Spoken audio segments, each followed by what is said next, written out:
Whovians, hop in your TARDISes. You're listening to another episode of Doctor... Huh? Hey, Harry Lloyd, stop making that face. It'll get stuck that way. Why is he screaming into the microphone like that, Harry Lloyd? Why are you screaming like that? This is a randomly selected Doctor Who rewatch podcast. My nickname made more sense if you introduced yourself first. So, Sam, can you introduce yourself first? Hi, I think I'm Sam, but pull out my phone and check the time, and who knows who I'll be. And I'm brother of yours, Jordan. Okay. And this week we're watching Series 3, Episode 9, The Family of Blood! Ooh, The Family of Blood! The second of a two-part series written by Paul Cornell, and directed by Charles Palmer. I thought this was a Moffat joint for a minute. I thought, but then it wasn't. So yeah, one would assume from how much there was he loves the British military. He loves the British military, and he loves scary. Like, what if there was a spooky guy? What if there was a thing that was kind of weird? What if this thing was kind of fucked up? Do you know the context of this two-parter existing? It was based on a book about the Seventh Doctor. Not only was it based on a book about the Seventh Doctor, Paul Cornell wrote a fanfic about the Seventh Doctor. Oh my god. That became so popular in fandom circles that it actually got the attention of the BBC or whoever was responsible for making the books, and they decided to get him to adapt it into a novel. That's beautiful, and I love that because... And then he got to make his fanfic into an actual two-part Doctor Who story. That's really funny because that's like the opposite of what happened with The Hitchhiker's Guide to the Galaxy, which is that Douglas Adams wrote a Doctor Who episode that got so little attention from the people who made Doctor Who that he had to make it into his own thing that was basically... I thought you were going to say that's the opposite of fanfic, where it starts as Doctor Who and then ends as fanfic. I like Doctor Who, but I would rather make it a different story about my own guys. The Doctor Who novel is called Human Nature, which is the title of the first of these two episodes, and the cover of the book is the Seventh Doctor dressed as like a professor solemnly feeding ammo into a minigun that a little kid is firing. I mean, which is almost what happens in this episode. The only real difference is that it's actually the 10th Doctor. If you had to feed ammo into a child's machine gun, would you be smiling about it? I just wouldn't do it. I mean, what if you were being beset by an army of spooky, scary scarecrows? Nobody's being killed here. Well, if there was a child pointing a minigun at my head and forcing me to put ammo into it, I suppose I would do it. I like that you're classifying this like 1914 pepper mill machine gun whatever as like a minigun. That's what it looks like on the cover of the book. Sure. I think it's called a Gatling gun. Whatever. But it's a Halo 3 turret. Who cares? It's a Halo 3 turret for sure. It's a turret from anything. Did you see the cover of the Seventh Doctor solemnly handing a child an energy sword? It's really powerful. I actually cried just from looking at it. So we get a pretty good, idea of what's happening in the previously on, almost like the previously on did its damn job, filling us in about what was going on, as opposed to Once Upon Time, where I thought it was fun because, I recognized a lot of the stuff in the previously on from being in the next time on at the end of the episode 42. It was so weird because it was like seeing another side of the next time on, where it was like we never actually get to see it, but we will. But we got to see like different angles on the same things. Like last time it was like, why is the Doctor in that chair? And now it's like, oh, I know why he's in that chair. Because he needed to sit down. It's because he's using the chameleon arch to become human? There's aliens chasing after the Doctor and Martha, and the Doctor needs to wait it out while they die of old age. And he says the aliens, their attackers won't live for very long if they can just wait them out. And in the meantime, he decides that he needs to become a human. He needs to become a human, and then he needs to erase all of his memories and make his own, like, alternate persona called John Smith, which is very creative. Very creative. That's the name that he always uses when he needs to give a fake name, because presumably I think you've mentioned that before. Presumably because the Doctor is just a naturally uncreative person who doesn't have any good ideas. That's right. And that's the best he could come up with. And then, oh no, he falls in love. Martha He falls in love with a woman named Joan. Oh, we should mention it's 1913, and they're at like a British boarding military school of some kind. Yeah. There's a part where the Doctor kisses his lady, and we see Martha framed for the kiss, like Nicole and Kyle XY frowning and giving it. That was a great scene in Kyle XY, except for the fact that the thing that was happening was happening. Martha is very sad. I wish it was me, she says. And I wish I got to kiss the Doctor, she says. I wish I got to kiss the Doctor, but I'm not Rose Tyler, so I don't get to kiss the Doctor. I don't know if Rose kisses the Doctor, but the Doctor loves her back, except he didn't get to say it. Anyway, and then there's scarecrows. There's scarecrows, and then there's And then there's like a hostage situation. Yes, so where we pick up is that there's a bunch of people with laser guns, and we'll find out that there's 4 of them. They are called the Family of Blood, the titular Family of Blood. There's a dad, a mom, and 2 kids, and they are taking the form, or maybe they're like body snatchers. I don't really know exactly how it's working, but it's not super relevant. The point is they are taking the form in some way of characters from the first episode.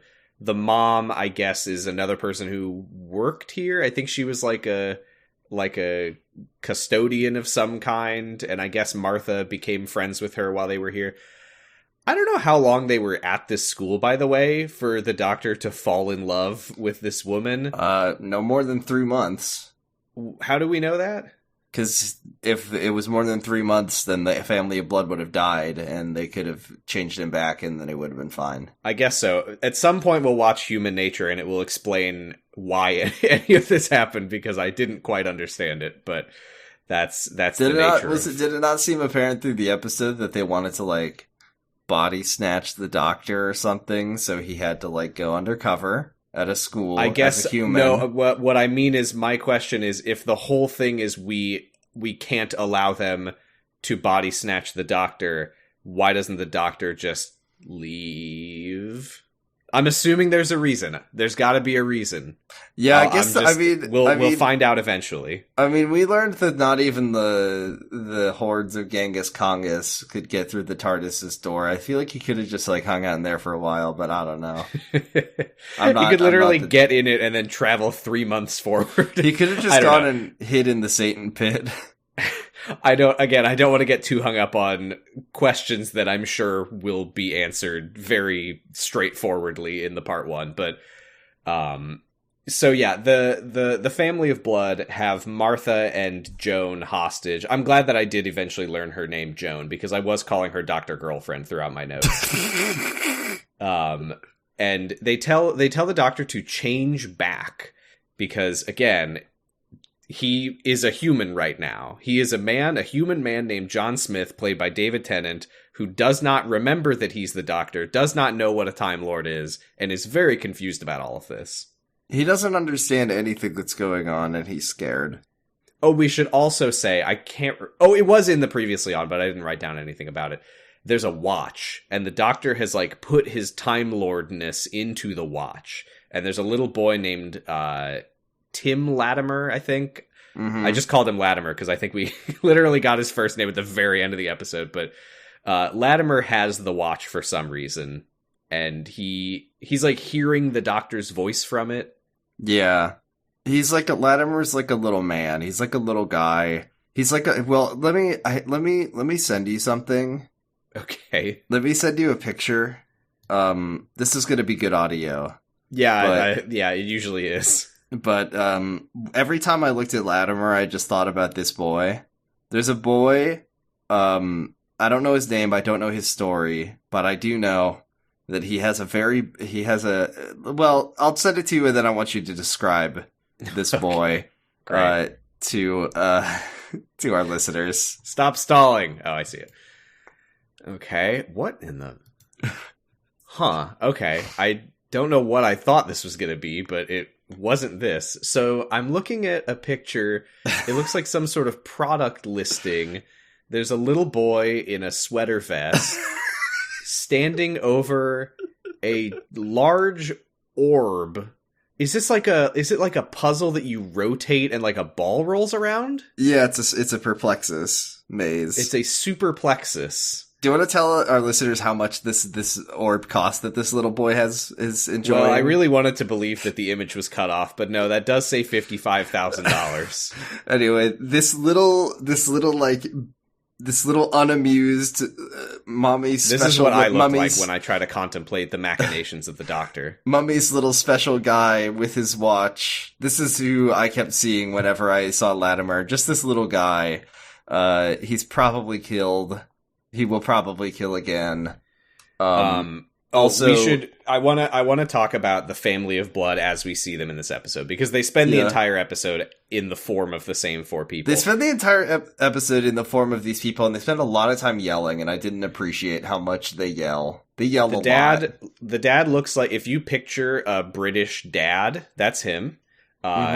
The daughter is a little girl with a red balloon, and Very you can scary. practically hear. You could hear they're physically restraining Stephen Moffat from putting "Ring Around the Rosie" in the whole episode. Ring Around the Rosie parentheses scary. I love that you're blaming Stephen Moffat. He had nothing to do with this episode, but he's still like. He's like, wait. Nothing to do with it. He didn't write the episode, but he was the showrunner of the season. No, he wasn't the showrunner. Wasn't it? Isn't this during Rusty Davies' I'm so era? sorry. This is still fool? Rusty era. I'm so sorry. You're right. He just burst through the door, and he's like, They were physically restraining him and saying, "Excuse me, Stephen, you have not." What are this you isn't doing your here? episode. He's like, Steven, "No, you gotta put Ring Around here? the Rosie in. It'll He's be got haunting." he's got like a CD.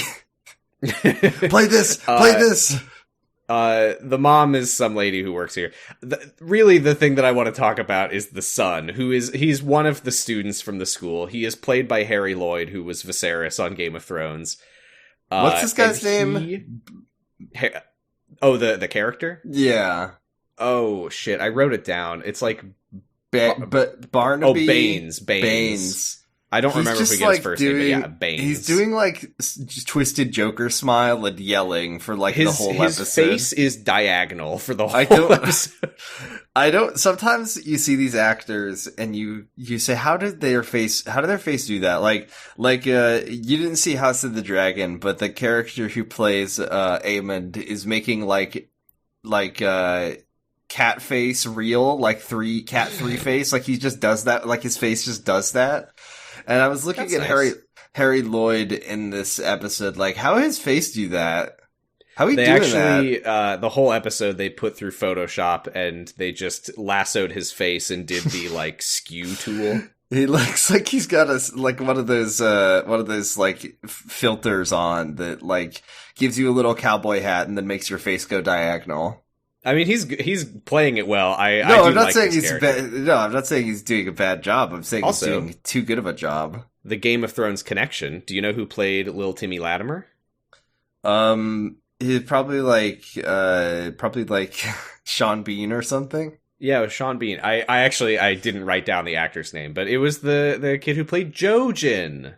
Oh yeah, that kid. I forgot Jojen was on Game of Thrones. I forgot they put him in the show. They thought it was an Easter egg for keen-eyed book readers that if you really forgot about him by the end, but he was in it at some point. If you check the backgrounds of some scenes, there may or may not be a character who is supposed to be Jojen Reed on I Game think that of Thrones. Howland Reed is definitely going to show up in Series 9, though. He's going to show up on House of the Dragon. Good for him. Anyway, so you can see in my notes that I may have misjudged the character of Tim Latimer from the beginning because I described him as nefarious looking. Well, he does have nefarious tendencies that were calmed down and soothed by spending 10 minutes at his giant $55,000 orb. So he doesn't, those urges, the dark urges of his brain are settled when he has orb time. Yeah, I misread what was going on here at the beginning, but he pulls the watch out of his pocket and pops it open, which briefly lets out like a flash of Time Lord essence, startles the family of blood, And Martha, who was being held hostage, manages to get the gun and become the hostage haver. I'm kind of into the idea of there being like time. This is like Time Lord vapor. This is Time Lord gas. And I don't. And we see. You can just say it's Doctor Who farts. No, that's not what I'm saying. I'm saying it's like his vapor. Like you could vape this stuff. I mean, I think that doctors. I think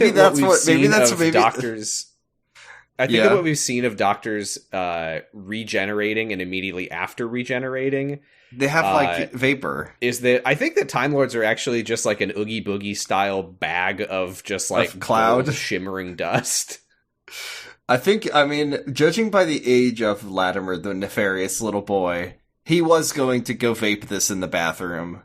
As children of his age are wont to do. Anyway, back in Martha, 1913. Martha, like by episode design, is just gunning for the companion award, the Sarah Jane Award for Companion Initiative, because the Doctor's like not even able to do anything in this episode. So like, except she's ineligible because everything she does in this episode apparently was following instructions that he wrote down before losing his memories. I suppose so. She's ineligible. It sucks. I'm sorry, but she is. I don't know. I want to give it to her, but well, this is we'll come back to that. Yeah, we'll deliberate. But yeah, she's taking hostage. She tells everyone to like get out. And tells the Doctor, John Smith, to leave. Which he does. He's out. He's gone. Yeah, this is the first time we learn in this episode proper that the reason that they're all doing this is because they want to body snatch a Time Lord, at which point they will become immortal, whereas currently, yeah, again, they live for I don't remember them saying 3 months, but I'll take your word for it. If only they knew they were walking the same planet as Lady Me. God. She's out there. Horrible to think about. There, we got two Claires in the mix. If you sometimes when you look in the mirror, oh my God! I don't want to talk about that right now. It's like the ending of this episode is nuts. The ending of this episode is the thing. I'm just going to tell you right off the bat that is what stuck with me all these years about this episode, is the way that it ends and how crazy it is. But yes, at this point, Martha, I think, is the only person left in the room. I think it was like a town dance of some kind is why everybody I was kind in of this, confused why they didn't kill Martha here. Was she still? I think she was still holding the mom hostage. Yeah, the mother of blood. Mother of blood, blood mommy. Is what we call her. Outside we go to the Doctor, who is. Should we just call him John Smith? John I wrote Smith, his name down as the Doctor for the whole He's episode. not the Doctor in this episode. He's John Smith. Not. The episode's John very Smith clear. Is giving everyone instructions. We will find that he works at this school in this form of himself, and Timmy Laddie says, "Don't touch me. You're as bad as them." Which we'll find out later. I think it doesn't happen in this episode until like the very end. We see what he saw. He's like seen visions from the watch of the Doctor being twisted or whatever. The Doctor being epic. It's a shame that he didn't get like. He looks into the watch and he sees John Pertwee driving around in his little car, and he's like, "Well, that has nothing to do with anyone here. Who's that old guy? Them. Who's that cool action grandpa? Who's that cool grandpa in his funny little car?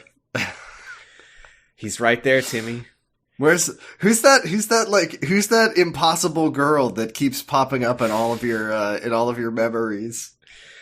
So Martha gets owned by one of the scarecrow guys from behind. I don't think we ever really get an explanation of why the family of blood have an army of scarecrows, but that's spooky. Fine. Maybe it's probably explaining in the first episode. Scary. So they disarm Martha, and she has to escape outside. She gets mad at the Doctor. She's like, "You're so useless as a human." Hey.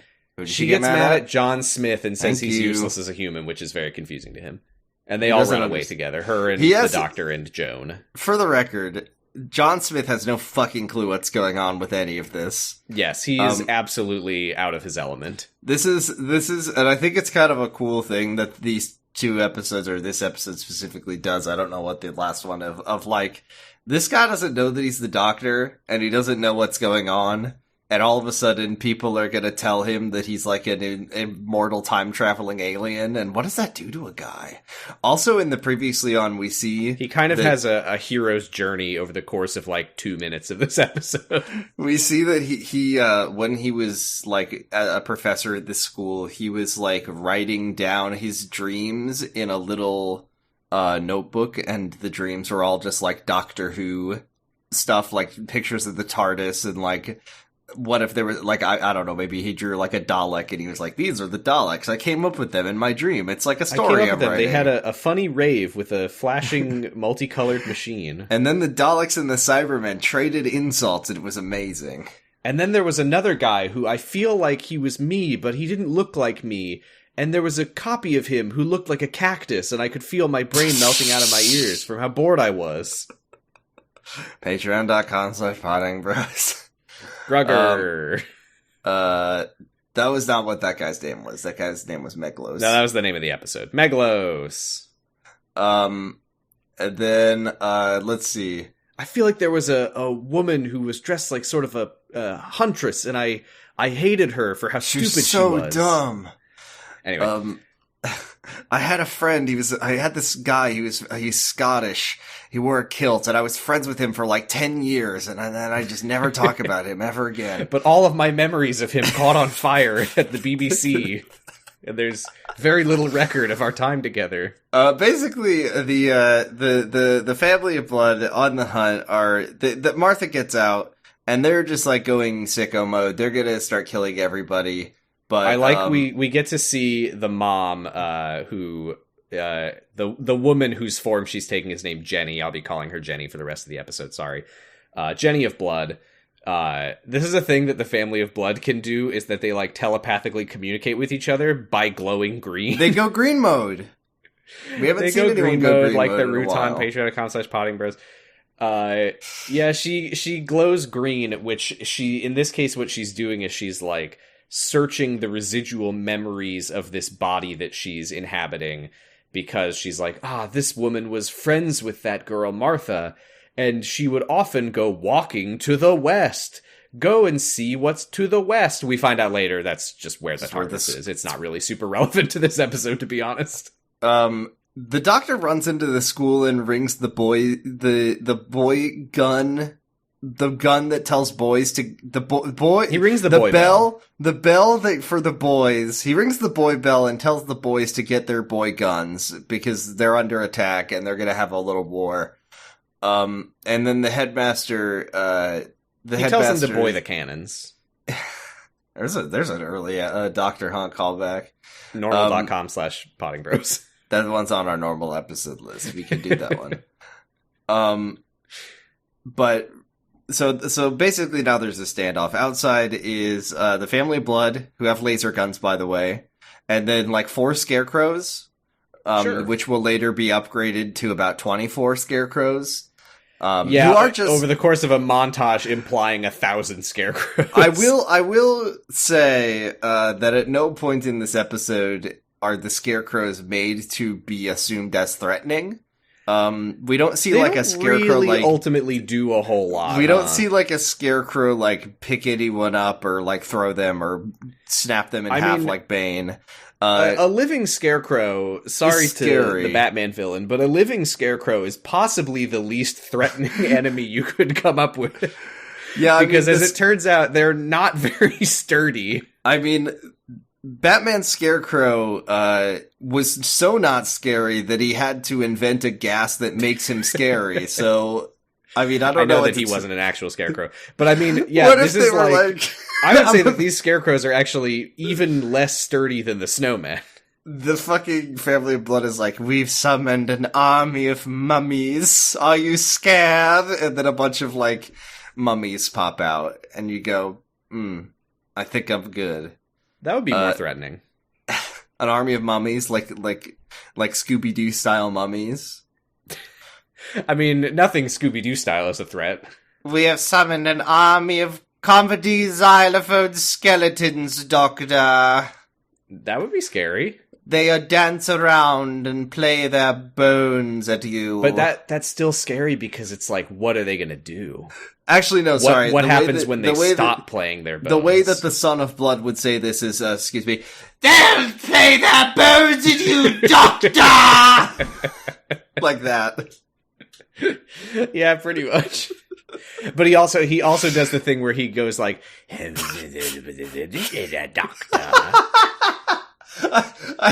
We're being so mean. I like it's good. I liked it. It's so much. It's a fun performance. It's just very cheesy. It's so silly. Okay, so yeah, Martha's not happy, by the way, that the Doctor is raising a child army. Which fair enough. Yeah, on a list of things John Smith, I'm sorry, John Smith, Jesus Christ. On a list of things that we've seen Martha not enjoy, being turned into a Cyberman, no. Drug that kills you when that was you canonically take it. her cousin. Drug that kills you when you take it, just like that. And then definitely raising an army of children to fight your battles for you. Not something she's super keen on. Oh, and then I'm starting to think that Martha has some pretty good takes. I'd love to hear how she feels about, like, I don't know, child labor. Probably against it. For it. Damn it, Martha, you were so close. Ring Around the Rosie MP3 plays. I think it actually does play at some point. Does it actually? I definitely like scary music box music plays. Because Jenny of Blood tells Baines of Blood, like, don't be too aggressive. We've got these weak, flimsy, vulnerable bodies. We need to secure the Time Lord. They also don't know yet that John Smith is not the Doctor. They don't know that his Time Lordism has been extracted. So she tells the little sister, who I think is named Lucy of Blood, to... Is that one word, that last name? Yes, to get into the school and spy on them. Ring Around the Rosie, and they probably play a little music box version of Ring Around the Rosie. They wouldn't shoot a little girl on her birthday with a little red balloon, would they? They should. Okay, so Martha confronts John Smith. I almost said the Doctor. It's not the Doctor. That's the whole point of the episode. And she's like, you can't get these kids to fight like their children. And then he says, no, that's literally what's a military school. They're trained to fight for king and country. And they'll do their duty. They're gonna die in World War I, and we're gonna think it's very epic and patriotic at the end of the episode. Yahoo! The headmaster storms in. And this guy sucks. What are you doing? Why are you arming all of the children? And the John Smith is like, the school is under attack. Oh, okay. Jeremy Baines and Mr. Clark have started murdering people in the village. And Joan and Martha confirm his story, and the headmaster's like, "Oh, great work then, Mr. Smith. Let's start. All right, let's arm these boys. Let's arm them even more. That's awesome." As the headmaster of a military school, I've just been waiting for the day that I can create a child army. Thank you. I'm glad it's finally here. He's literally always wanted an excuse to do this. And Martha, folks, it turns out racism exists because if you're not aware, Martha is black and it is 1913. So she tries to warn the headmaster that he shouldn't go outside right now. And he turns to John Smith and says, "Control your servant." So that's... Yeah, I definitely remember that from the first part of this episode of people being racist to Martha. It's like a whole thing. Yeah, and we'll come to it soon. I have something to say about that. So Martha and Joan run off to look for the watch. I don't know what Joan's understanding of the watch is at this point, but she seems to know that they need it, at least. But we find Latimer going through severe superplexus withdrawals, and the dark voices in his head, which do tell him to kill. But they do speak in the Doctor's voice. So right, what's actually happening is that the Doctor's voice is talking to him from the watch. The Doctor's voice is telling him to, like, keep the watch hidden and not let the family get their hands on it. Keep the watch safe. The time is not yet right. and he catches a glimpse of Lucy of Blood running into the school.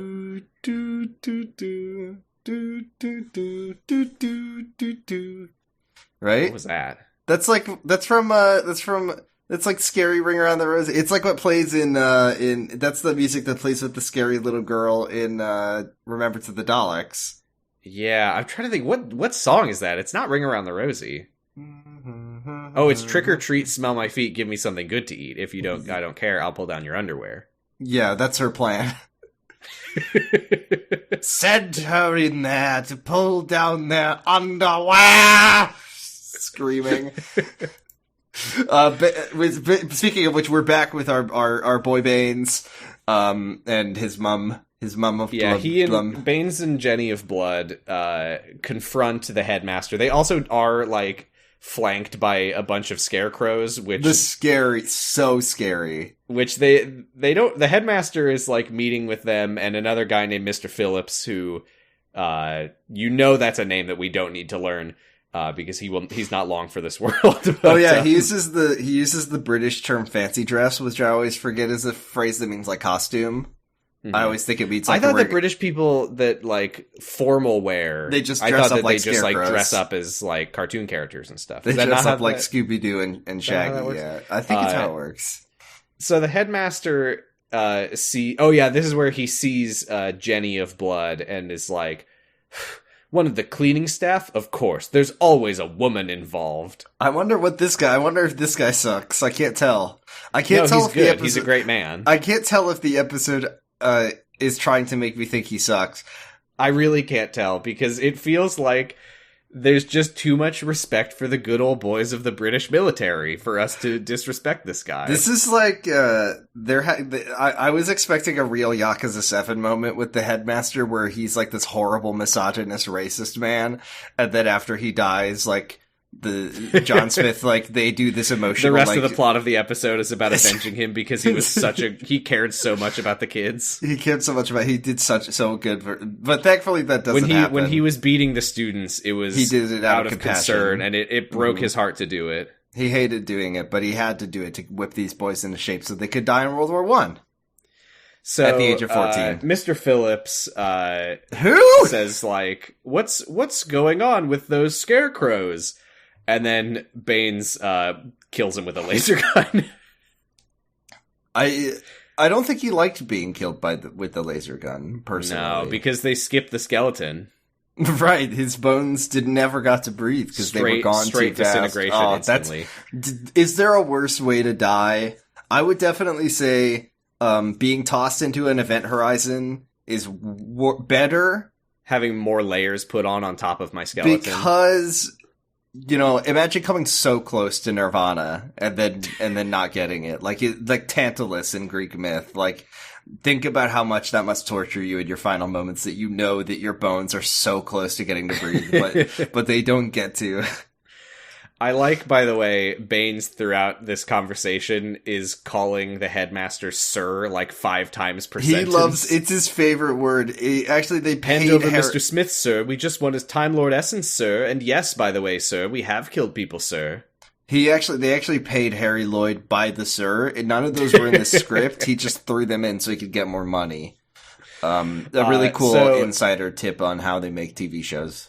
This is where they act like maybe there's ideas in this episode about war and stuff, because he's like, will the cadets thank you next year in 1914, sir? That's right, sir. We've traveled all over time and space looking for Mr. Smith, and there will be a war, and how will your cadets think of you and what you did for them when they die face down in the trenches? And the headmaster's like, I'm a cool veteran, you son of a bitch, and then he like runs back inside. They'll love it. It'll be so good for their character.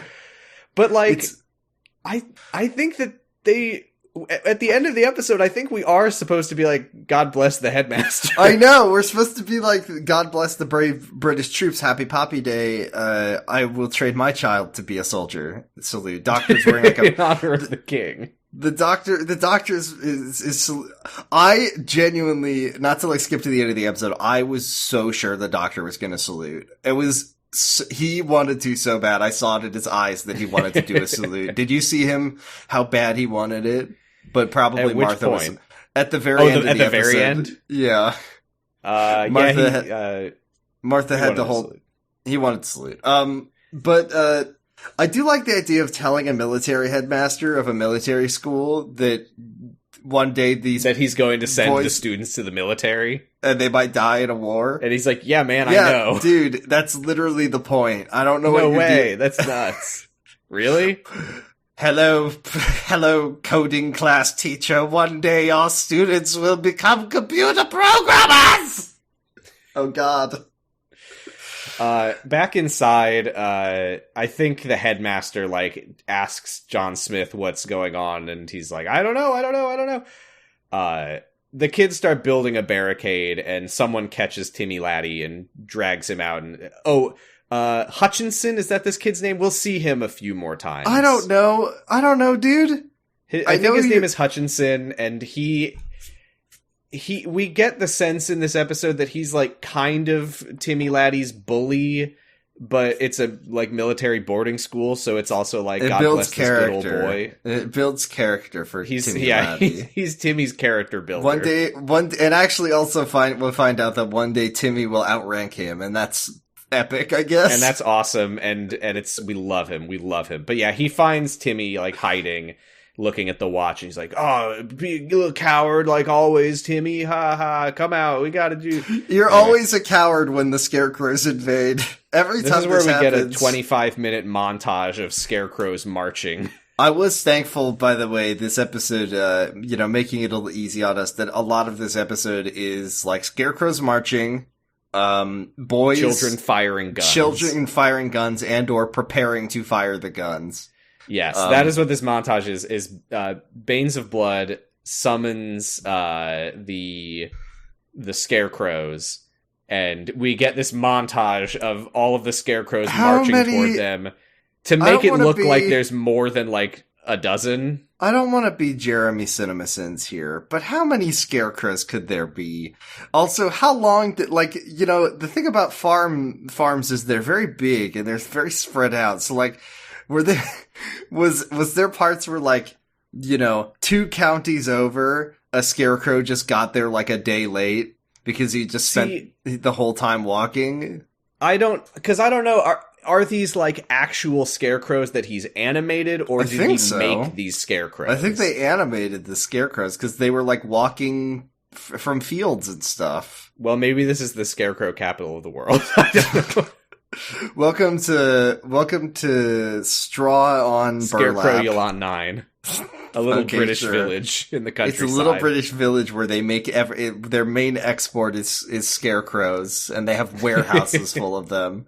It's Scarecrow on field. Also, you didn't like my joke about Burlap-on-Straw? But okay, thank you. I legitimately didn't hear you say that. I'm sorry. You already made the joke, and I made a worse one. No, Jordan, I'm sorry. I didn't hear you. It was good. The scarecrows they make in Burlap-on-Straw, you don't think that they need a steel skeleton under there. You think that you just need to put some straw in a bag, but really they pride themselves at making the most strong and powerful scarecrows that if, for some reason, no one would ever bring one to life, but if they ever did, they would be able to break down a reinforced barred wooden door at a mill, just in case they need to do that. So maybe because the thing is, we didn't know at the time. All scarecrows were made of heavy solid metal, but then they had to melt it all down for the war, and they started making them out of straw. Before the Great War, when Great Britain had an excess of human life that was just waiting to be thrown into the fields of the Somme and Verdun, that scarecrows were actually just poor people. And this was their job, was just they would put them in a scary costume and stand, and Baines didn't even mind wash them. He just gave them some money to come and participate in this battle. That's nice. So we get this more, montage makes it look like there's hundreds and hundreds of scarecrows, but there's not. Lucy of Blood, telepathically warns them by glowing green inside the school. I'm still investigating the Time Lord's plans. Hold back until I know what's going on. Okay, so this is where... Yeah, I was saying earlier I couldn't remember what Joan understands about the watch. Martha tells her. They're going through John's office, And Martha tells Joan. John is a time-traveling alien. He's 1,000 years old. He's got 2 hearts, and he put all of his alien vibes into a little watch. Sam, what happened to that heart, though? See, that's what I don't understand. Did he, like, that's why I was so bewildered by the chameleon arch, because I have to assume that it fully, like, reshapes his organs inside his body. Yeah, where'd that heart go? I guess the 2 hearts slurped together into one. And then when he breathes in the vape smoke, does the heart tear slurp apart into 2 hearts? We didn't see the transformation. Yeah, we don't can see only it. Assume it's it was agonizing. Incredibly painful. I actually think I'm assuming that in the initial episode, probably we get some Gagu moments from the Doctor as he's turning human. They're sucking. Well, actually, yeah, he was like in that chair, like, no. Because I'll tell you something, John Smith is not funny. He's not quirky. He holds no tokens of any kind. I would describe him as sniveling. He is pretty sniveling. He kind of sucks. Which, I mean, sucks. in his moderate defense, he's being told that he has to throw away his entire identity. He has to destroy himself an alien. To become an alien. But he is sniveling quite a bit. And, okay, I want to talk about. I haven't revealed this yet. Here's why I didn't like this episode. Okay, I think that the whole episode, and I do want to say, grain of salt. I haven't seen part 1. I intend to go back and watch this again once we do get Human Nature, unless that's next week, and reevaluate this episode, because I really didn't feel like it worked on its own merits as a standalone story. And I feel like a big part of that for me is that I'm supposed to have any feelings about how sad it is that John Smith, a normal man, has to throw away the amazing love of his life, this woman Joan, who the only thing that I know about her is that she's racist. Because Martha is like explaining who she is and what her connection to the Doctor is, and she's like, I'm not an alien, I'm a human, I'm in training to be a doctor, parentheses normal, and when was that about? I guess that's just her character. She's like a medical student. She a med student? But she says, like, and no, I'm not a romantic rival, unfortunately. And Joan is like, a black doctor? Okay, I wouldn't hold my breath. And then Martha, like, owns her by listing all the bones in the hand. And Joan is like, whatever, you could have read that in a book. And Martha's like, I read it in a book when I was studying to be a doctor. That was such a strange moment of, like, I know the bones of the hand. Whatever. But, also, wait, hold on a minute. Does that mean that John Smith is also racist? Yeah, probably. I mean, he thinks that she's his servant. Yeah. It's an interesting thing to think about. Yeah, this whole episode is just so full of just shit that sucks. It's like, we're supposed to be cheering for the veteran headmaster of this school that I can only imagine any school like this in reality was just hell. Just the worst place you could imagine. And they're training these children to be soldiers. In what we know is going to be... I mean, we see that some of them get out. We'll talk about it later. But, like, presumably all the other boys that didn't have names probably did go die in World War I at the age of 14 or 15. Yeah, they all died. But we celebrate their memory for the headmaster, and we're also supposed to be cheering for World War I, a righteous war. We're supposed to be weeping for the Doctor having to end his relationship with this racist lady. There is definitely a part. The whole episode is Martha, who is good, who we like, just getting shit on by everyone around her, and there's no, like, catharsis for that at the end. Like, the Doctor just kind of comes back and saves the day, like, and then he doesn't. The Doctor, like, rewards her with a hug, and that's kind of it. He basically he doesn't even say thank you. Yeah, I was kind of disappointed. I wanted to like this episode, but I did not like this episode. I also think, I think I remember liking the first part more, or like just liking the concept of it. But watching this episode, I mean, it was mostly action based on the things that had happened in the first episode. You know, it's like Scarecrow War happening and a watch, like a boy with a watch. So it's hard to like say, you know, judge this story arc from this episode. The idea, like, if there's something about this episode that does mostly work, I think that it is the part where the character of John Smith has to contend with the weight on his shoulders that he doesn't understand. Like, that is pretty effective, and, you know, David Tennant's a great actor, but overall, I think that this episode did not work for me, but I do like Harry Lloyd in it. He's good in it. He does yelling. Then Mr. Father of Blood, the big man with the big man with the mustache. I feel like it just makes so much more sense to be like father, mother, son, and sister or whatever. But anyway, he green calls them. He green mode calls them to tell them that they are now standing in front of the TARDIS. The shot where we cut to big mustache British man standing in front of the TARDIS, flanked by scarecrows, and his face is bright neon green. And he's like all triumphant, like, I've got his ship, is so funny. Joan, meanwhile, is asking the doctor, because this is where she's starting to like believe that maybe it is possible that the man that she knows actually isn't the man that she thinks he is, and that she thinks he is. Checking in with him, and she asks him about like where he's from and his childhood growing up, but instead of being like giving like childhood memories, he just starts talking about geography. Yeah, and she's like, John, tell me about growing up in Nottingham, and he's like, well, it's a city and unitary authority area in Nottinghamshire, East Midlands, England, located 110 miles northwest of London, 33 miles southeast of Sheffield, and 45 miles northeast of Birmingham. John, tell me about your favorite band, Faber Drive. Nottingham has links to the legend of Robin Hood and to the lace-making, bicycle, and tobacco industries, my love. They're a 4-piece pop-punk band from Mission Hill, British Columbia, my love. Kyle XY reference. So yeah, he's just like saying street names and geography stuff, and she's like, where did you grow up? Like, what did you do as a child? I like that her like go to like tell me about your hiding spots. Tell me about your favorite places to hide. Tell me about those secret places, so if we ever go to Nottingham and play hide and seek, I know where I can get your ass.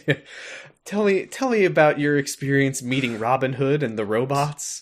Tell me John, where's your stash? Tell me where your stash. At this point, I was assuming incorrectly that this was the doctor playing pretend, and he's like, I can't let my cover go or whatever, because she's like, no, tell me, like, I want to hear about actually your childhood and not just like where the place was. And he's like, Joan, how can you doubt that I'm real? Am I not enough as I am? And I was like, oh, he's gaslighting her.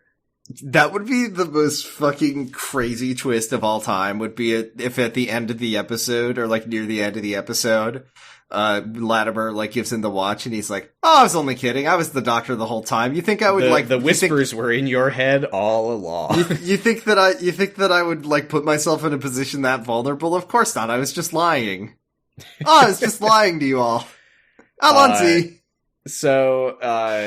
Is he the one? Which is the one? Is this the one that says Geronimo, or is that 11th Doctor that says Geronimo? I really don't remember that at all, to be honest. Are you serious? You don't remember Geronimo?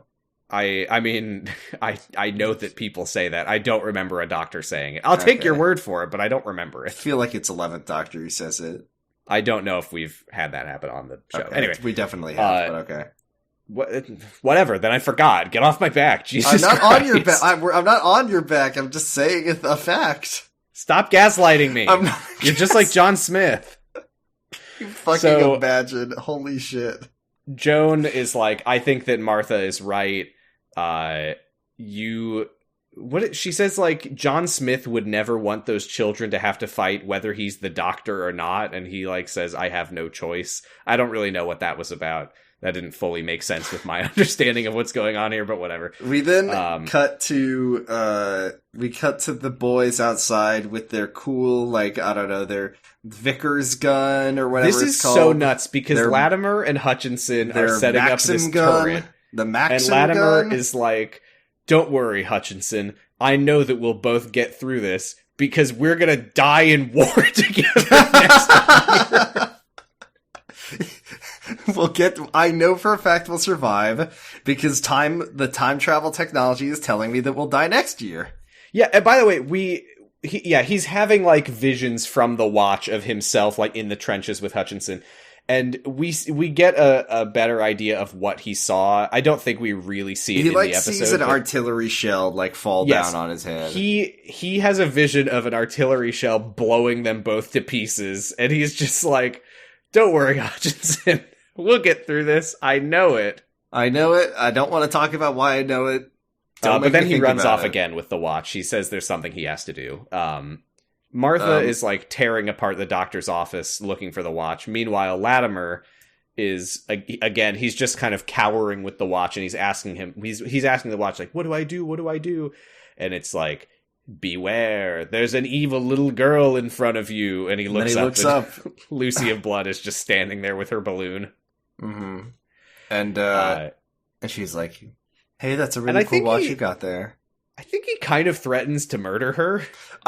It did kind of seem like Latimer. I mean, he hasn't had his super plexus in many hours now. He is ready to do violence.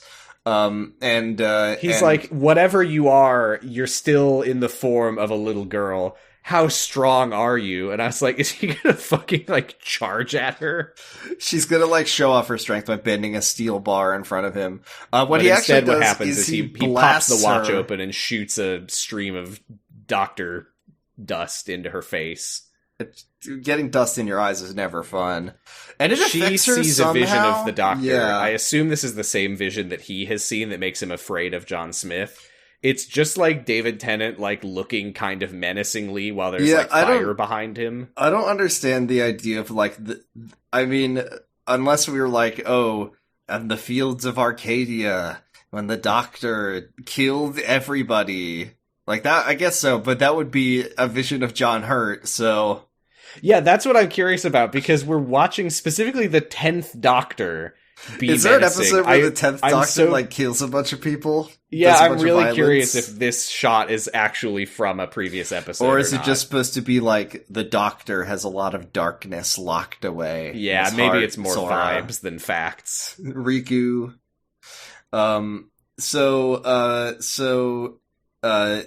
Now that they know about the watch is there and that the doctor is in the cool watch, they no longer care about John Smith. So it's time for Scarecrow War. And then we get to see Scarecrow War. The great Scarecrow v Boys battle. The Battle of Burlap-on-Straw. And oh my god, this fucking shot of, like, a boy fucking blasting with his, like, Gatling gun or whatever, but and he's so crying. Scared. I think this is Hutchinson, the like bully that is good. He's got, and we see him like crying and like wiping his tears away as he just unloads a fucking machine gun into a scarecrow. Bow, bow.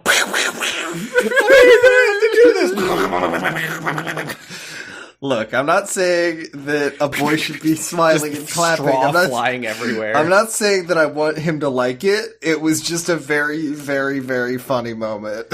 And the doctor, who also has a gun, by the way, but he's not standing shooting. There. He's like, nah, I'll let the kids take it. The boys will handle this one. I think I'm good. He also looks like he's about to be crying as he watches the boys. He's just like watching in horror, like how messed up that the boys have to do this, but how cool that they'll have to do this in war suit.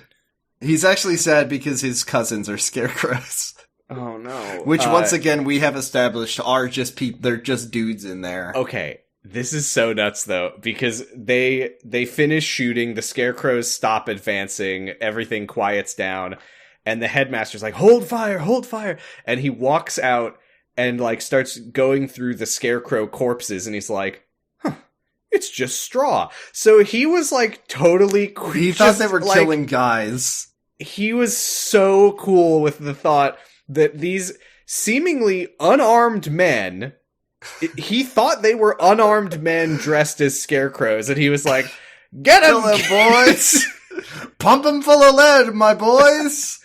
Turn them into Swiss cheese, kids! Woohoo! And then at the end, he's like, "Oh man, they weren't really people." He was disappointed. He's thinking about like, you know, maybe we can implement this into the curriculum. Maybe we can do this every year, but next time we need to get those actual human scarecrows so that they can get the experience of taking a life. I have good news for all the headmaster haters in the chat, which is that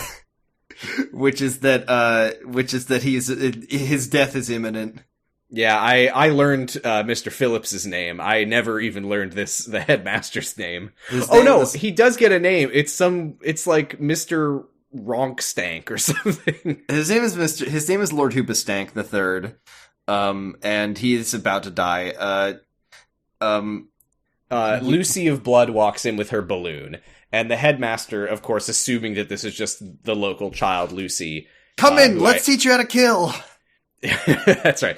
No, because she's a girl, and he would never accept that. So, true. But he's like, "Come in here, get to safety. There's scarecrows about or something." And Martha runs in, and it's like, "No, she's part of it." And the headmaster is like, "Mr. Smith, I told you to control yourself." And then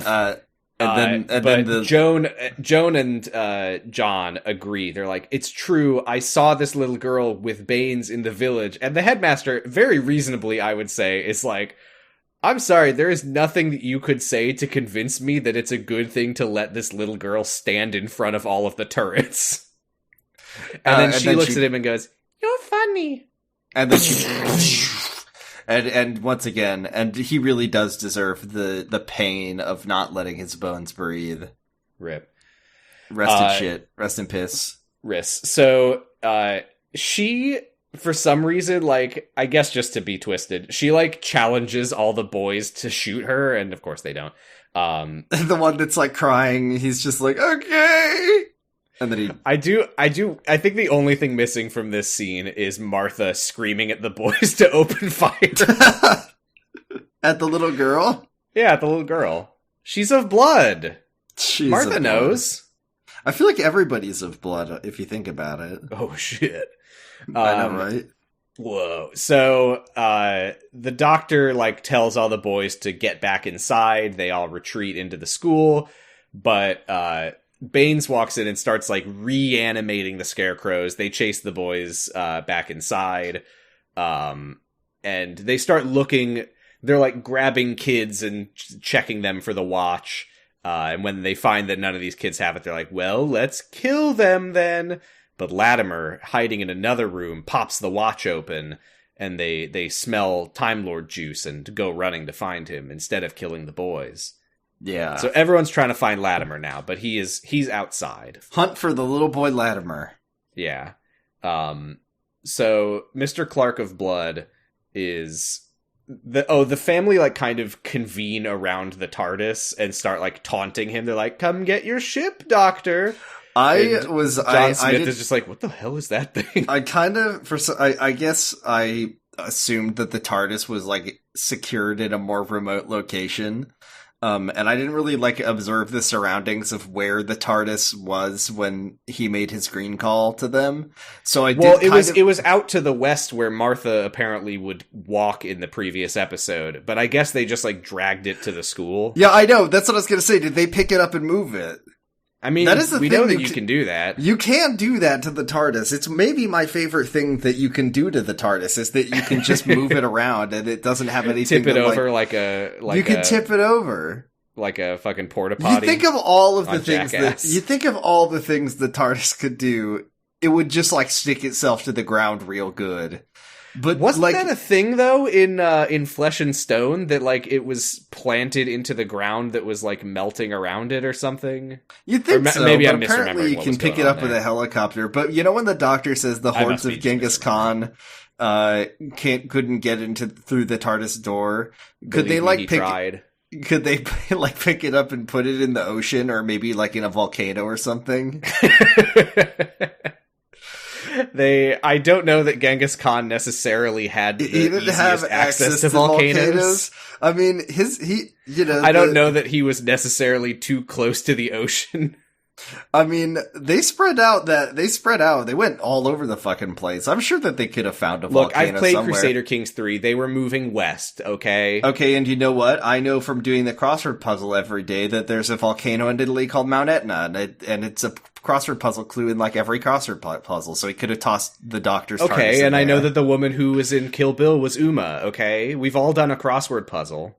Yeah, and I'm just saying that if Genghis Khan wanted to kill the doctor, which we apparently know that he tried to do, he could have just picked up his TARDIS, carried it to Italy, and tossed it into that volcano, the famous volcano of Italy. Yeah. Do you think that was just a throwaway non sequitur joke? Or do you think that there is a classic Who episode where Genghis Khan tries to break into the TARDIS? I think it was probably just one of those instances of the doctor being like, Facebook, I invented it. I was the one who decided to drop the. Believe me, Jesus Christ could get out of this tube 3 days later. I dropped the like I dropped the original title, which was The Doctor Who Travels Through Time. I dropped the like I dropped my name Theta Sigma, which was my real name. His name is Sweetie. Anyway, so they're like hiding in the woods while the Family of Blood yell at them and try to call them out. The Family of Blood yell? Is that a thing they do? They yell? Are you sure about that? I didn't think they did. No, any you're yelling right. They don't yell. Yeah, they didn't do any yelling. So this is where Joan is like, "No, I think that you do know that blue box. It's in your journal. You wrote about it in your dreams." This is also weird that she's like telling him about his dream journal like he doesn't remember any of the stuff that he wrote down.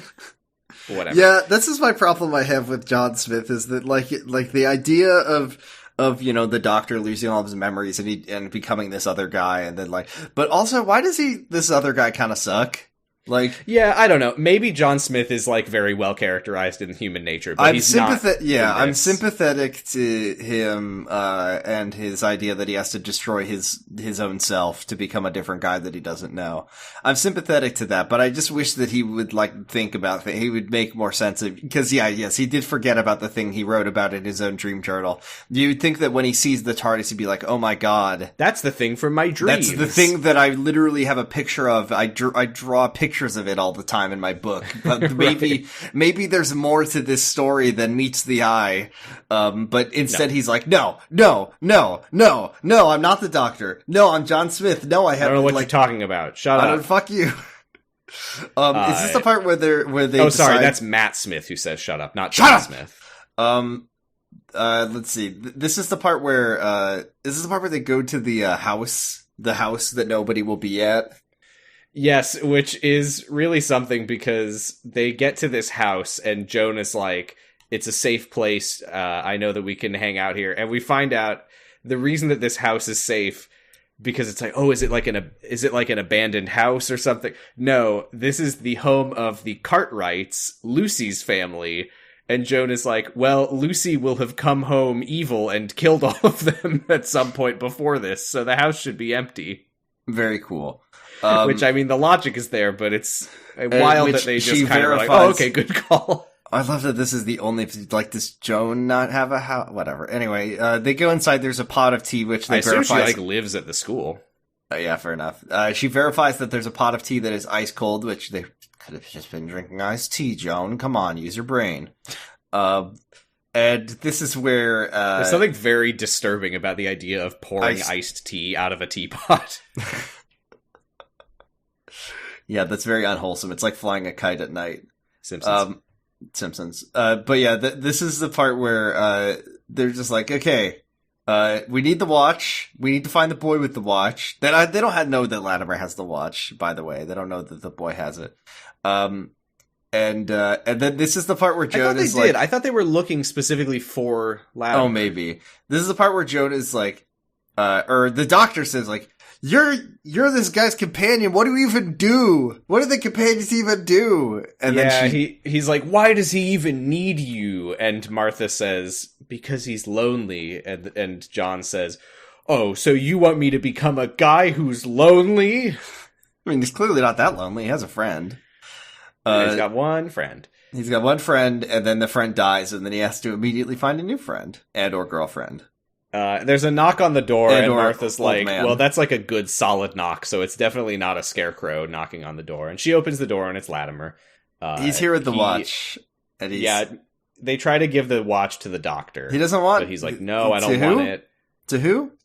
They try to give the watch to John Smith. And Joan asks Timmy Latz. Timmy Latz. That's what they call him because he does so many pull-ups. They call him Big Timmy Latz. They call him Big Timmy Latz. He may be scared of dying. Why didn't you bring the watch sooner? And he says, the watch told me to wait. Also, I was scared. I've seen the doctor, and he's an ancient being full of rage, but he's also wonderful. He fought alongside the singing man in the fields of Arcadia. And then he's like, and Martha's like, is that a good thing or a bad thing? And he's like, I don't know. Yes. Joan is still trying to convince John that he's the doctor. She pulls out his journal. She's like, this isn't nothing. It's clearly blah, blah, like blah. your memories or something. Meanwhile, like, nah. we go to the family. Oh yeah, this is the part where they just decide they're going to start blowing up little Burlap-on-Straw. Yeah, there's no consequences to this, by the way. They're in what I assume is their, like, landed ship, and there's, like, glowing green shit all over the place, and they're, like, activating the armaments, quote-unquote. And yeah, they're basically, like, artillery shelling the village from space. This is the part where, like, Latimer, he's like, he's got the watch, and the doctor, John Smith, picks it up. And then as he's holding it, he goes doctor mode for a second and does some, yeah, because Latimer's like, I still don't get why I'm able to hear the watch talk, but you aren't. And John Smith briefly becomes it's like the a doctor, low-level telepathic field. Low-level telepathic field. It must be genetic, something. So. And then he's like, oh God, is that how he talks? Which is pretty good. Am I that fucking annoying sometimes? I do like any time the doctor is forced to contend with how annoying he is. I mean, that was such a great part of Day of the Doctor. Oh yeah, was John Hurt being like, Jesus Christ, is that really how I'm gonna act? Oh no. Gonna become annoying mode? So the doctor who is John, this is even more confusing now because again, I just wrote the doctor every single time and now he's kind of going in and out, but I think this is still John Smith is like, oh yeah, he's like, oh no, I think this is the doctor right now. And he's like, Martha, why you watched me fall in love with Joan and you never stopped me. What happened to the list of instructions that I gave you? And she's like, the one eventuality you never imagined was that you would fall in love.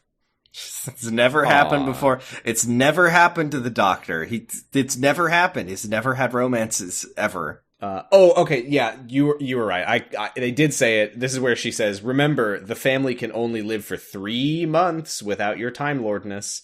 And she, in an attempt to convince John Smith of how important and amazing the doctor is, she says, I haven't even known him for that long, but he's everything. And I love him to bits. And I hope to God he won't remember me saying this. So, and he does. He will.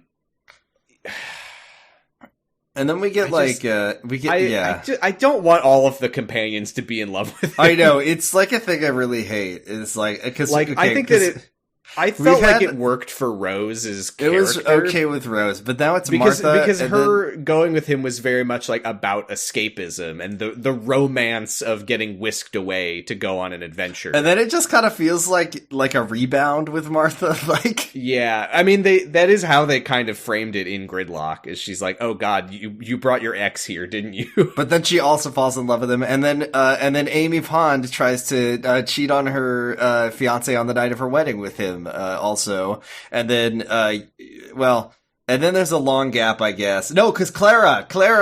Oh my God, with Clara, that's like the worst companion Doctor romance. And then also Yaz, but that's like later, I guess. I'm pretty sure that the new companion for the 15th Doctor is supposed to be pretty young, so I'm praying that means that that's not going to happen. For the love of Christ, please stop with the companion romances.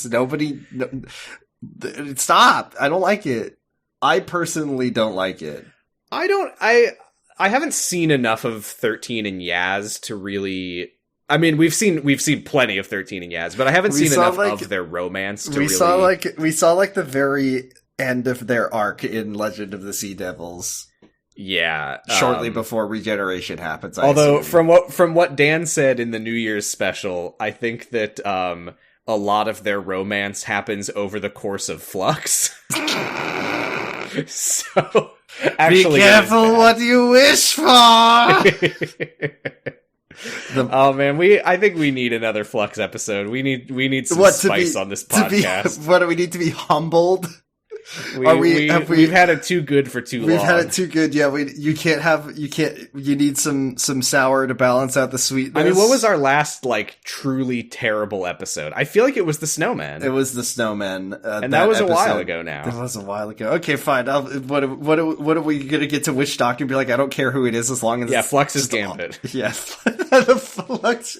It's called the Don't Give a Flux. I think I made that joke last week. Great.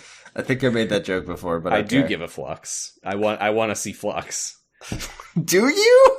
No. I will buy it for you on Blu-ray for $40. Every finger on the monkey's paw has curled, and it's punching me in the face with the monkey's fist. The monkey's paw curls back, and the next like 15 episodes he roll are Flux in order. Oh, I did joke on the Discord that I would redo my episode pool function in the spreadsheet to stop taking Flux episodes out when we roll them. Just leave them in forever. Oh boy, Once Upon a Time again. Woohoo!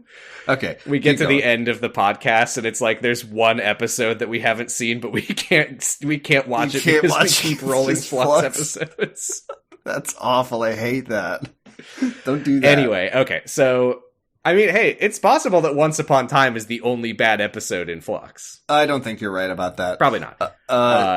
It's possible, but probably not.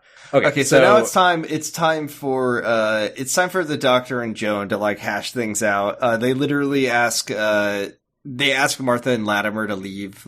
Big Lats Latimer. It's important to note the Doctor.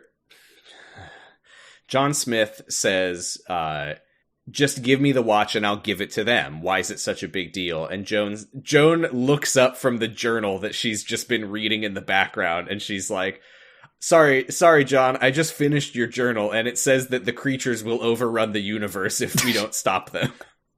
Oh, okay. Well, that's why. Timmy Big Lats, Martha, can you please leave so I can talk to my boyfriend? And they do. He's like, they just go outside and sit on the porch and like watch the village get bombed. Yeah, they're watching in the distance as bombs get dropped on the little town. And, you know, they have this conversation about like, oh, if I turn into the Doctor, you know, he doesn't love you. Also apparently he's scared that if he becomes the Doctor, maybe he will stop being racist. He's like, I don't want to lose sight of my understanding of the superior natural race. Order. I don't want to forget about that I might stop being racist. I don't want to forget about the white man's burden. He says with tears in his eyes.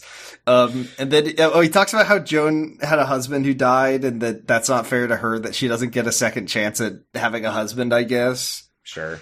I'm sorry. I didn't see the first part of this episode. I just couldn't. Yeah, this scene is probably like really affecting if you care about this couple because he's like we see like David Tennant become an old man and ask about it, and like P-pop. Oh my John God! Smith. Yes. Okay. I wanna back up and like go through this, but he says like, you know, the Doctor won't love you, and she says, if he's not you, I don't want him to. And he says, Joan, I promise you, no matter who I am, no matter what the truth is about me, you and I were real.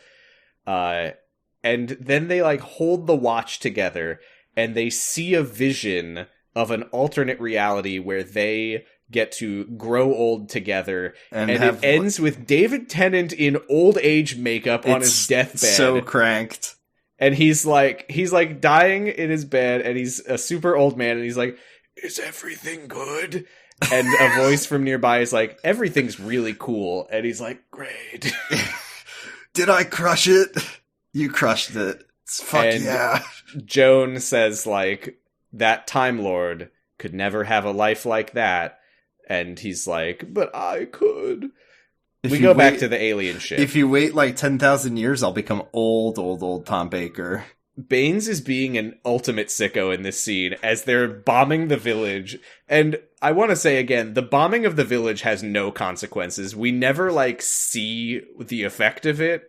I don't think we go back to the school. No, we don't see anything else of this village. But Baines is like, "We'll blow them to dust, then melt the dust into glass, and blow up the glass." He's having fun. I hope nobody does anything fucked up to this guy. Oh, and then John Smith walks in. He's like, here's the watch. Please take it. Please stop. Actually, he says, "Take it. Stop." And then Baines says, "Say please." And I think Jenny, like, sniffs him and is like, "Yep, he's a human, all right." Oh, and John Smith is, like, tripping and, like, falling over things and pulling levers and pushing buttons the whole time on accident. Oh, so clumsy. Well, it's specifically that Baines, like, grabs the watch and then, like, shoves the doctor against the wall, and he's like, "Whoa, I pushed all the buttons that make the ship self-destruct." And then Baines opens the watch and nothing happens. And John Smith on the floor is like, "Actually, oh and no, he's like, "It was a bit of clever olfactory ventriloquism that made you think that I smelled like a human, and it seems the hydroconometers and the primary heat converters." And that all sucks, but I do like at the end when he says, shouldn't have let me push all those buttons," as an alarm starts going off, and they all have to run out of the ship, and then the ship explodes. And then the doctor, the Baines and co, they're all, like, on the ground. And I guess I don't really understand, like, how the doctor gained power in this situation. I don't know. And also, by the way, if he was capable of just picking them up and doing the things that he's about to do to them, why was there any conflict of the episode at because the beginning? They had guns last time, and this time they like left their guns behind. I guess they didn't have guns, so they for some reason didn't bring their guns into the ship. So here's a list of things that the doctor does to each one of them. Yes, and this is delivered in the form of a punishment montage narrated by Baines. So Dad of Blood got wrapped in chains, forged forged by the black holes or something. It was like a neutron star or something that the chains were made of, so strong that he could never break out of them.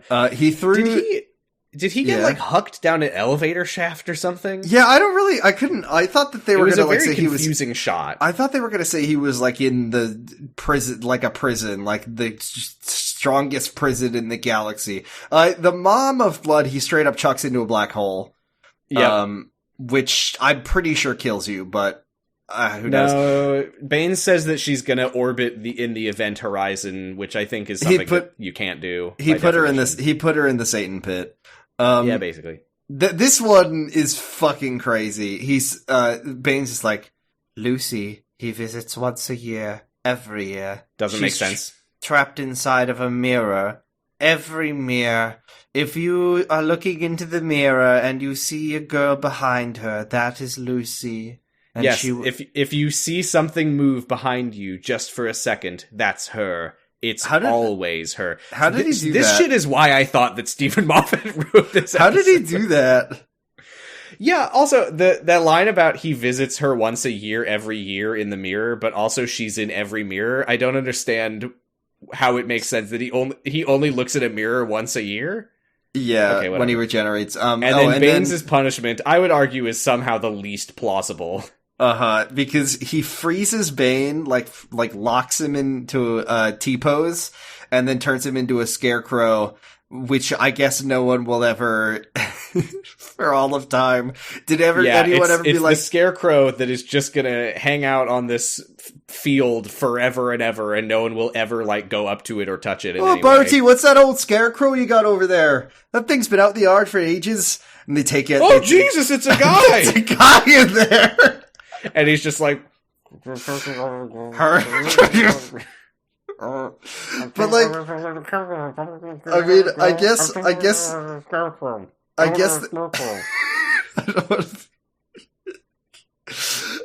that, like, there's never a thing about, like, the Doctor having a Batman rule. As far as I can tell, the Doctor doesn't have a Batman rule where he doesn't kill people. Kill? No kill. I think that the Doctor very much does have a no-kill rule. I mean, he has a no-weapon rule, but he did fight in the Time War and blow up all the Daleks and kill all the Daleks. I'm pretty sure that they say at different points that he is anti-killing and that was why he had to become the War Doctor. Yeah, I think he is anti-kill, but this is... I always hate when he's like, I won't kill, but I will do something that's probably worse than kill. Your eternal torture. This is what happened to Tim Shaw! Yeah. Don't kill Tim Shaw. Except Tim Shaw was Ryan and Graham did that to try to appease the Doctor. Whereas this is the Doctor did this himself, and I would argue that it's far worse what he does to these four. I mean, it's all the same thing. It's basically like sealing them into their body forever. Yeah, but that's what's nuts is that Baines says, like, this was his punishment for us, the eternal lives we all wished for. But it's like, he didn't have to do this. They were, like, at the end of their lifespans anyway. I think this is just pure, like, spite for them tearing the life of John Smith away from him. I don't know. All I know is that so over the top. It's so wild. And like I said, this stuck with me for years of, like, why did he do that? Also, how did he do, I always feel like sometimes he put her in the mirror the same way that the Time Lords do, like, time paintings. I don't know. But, like, no, I'm imagining the visual of, like, did the Doctor just, like, pick up the big dad and, like, pick him up and put him in the TARDIS and then be like, I'm how off? did he get the chains onto the dad? How did he, like, handcuff them I'm going first? to put these chains on you now. Okay, yeah, I know. I did a bad job. They just let him do it after he blew up their ship. I was a bad of blood. They literally let him do it to them. Anyway, that's that. He put them all in tvtropes.com/a fate worse than death. Look up this episode. I'm sure it's on there. We get a final scene with Joan that I frankly hate. I hate this scene. It sucked. He goes to talk to Joan. He's the Doctor fully again. He remembers everything. And she, like, can't look at him because she's like this weird alien wearing the face of my beloved John. Is John in there? And he's like, yeah, I still feel a little bit racist deep down inside. He's in here somewhere. Oh, God. She says, like, could you change back? And he says, I could, but I'm not going to. And she says, like, John Smith was braver than you in the end because he was an ordinary man who chose to throw his life away. Hey, do you want to be my new companion? And yeah, he's just like, hey, do you want to come with me? And she says something like, I don't want to, like, I think, she's like, think of how small I must look to you, or something like that. But he's like, we could start over. I can be everything that John Smith was. And she says, no, John Smith is dead and you look just like him. This episode reflects very poorly on the Doctor's character. Yeah, why is he doing this? Is this just like, also, is he just gonna sort of like a flaccid attempt to like comfort her? It's so weird. I don't know what he's trying to do. Is he gonna like fire Martha to replace her with Joan? Is he just trying to get a love triangle going? I don't know what he's planning. I mean, This is very funny. I don't think that he really wants her to come. He's not like, please come, Joan. He's just like, out of obligation. Come with me? Like, I can. It's the like way that he's very like flatly like, I could be everything John Smith was. We could like, yeah, but you're not John Smith, and he's like, yeah, whatever. I'm just trying to get a bunch of people together. I'm trying to do early fam Sam, are you aware that that the group of companions of Yaz, Ryan, and Graham is known as like the official name for them is the Fam? Are you aware of this? I remember learning the name of a group of companions. I don't remember it being the Fam though. Or was it? I've seen it as the Fam. It was like the TARDIS. Oh no, it was Team TARDIS. Team TARDIS. I remember what it was. I saw it on somebody put up a poll of like who's the best companion, like your favorite, and it was the fam. Because Dan was the least popular. I was thinking about this. This is just completely on a tangent, but I wanted to say it before I forgot about it. About Jodie Whittaker, Doctor. You know how she does say words like fam, and she makes jokes about like Twitter and stuff. And I know that that's just like the writers being kind of cringe, but I like to imagine it's just that after being Peter Capaldi for so long, she was just desperately trying to appear human, and like with she the was times, so alien for so long that now she's like, she's need to be overcorrecting. The most... Yeah, she's like, hey, did you see Jimmy really Fallon last night? Anyway, that was that shit was lit. That's my thought. Jimmy about Fallon Jodie was Whittaker. Lit last night. Did you see Jack Black? Dude, I lolled at that. I lolled at the Mario movie. That's my thought about Jodie Whittaker. Okay, we can finish this episode now.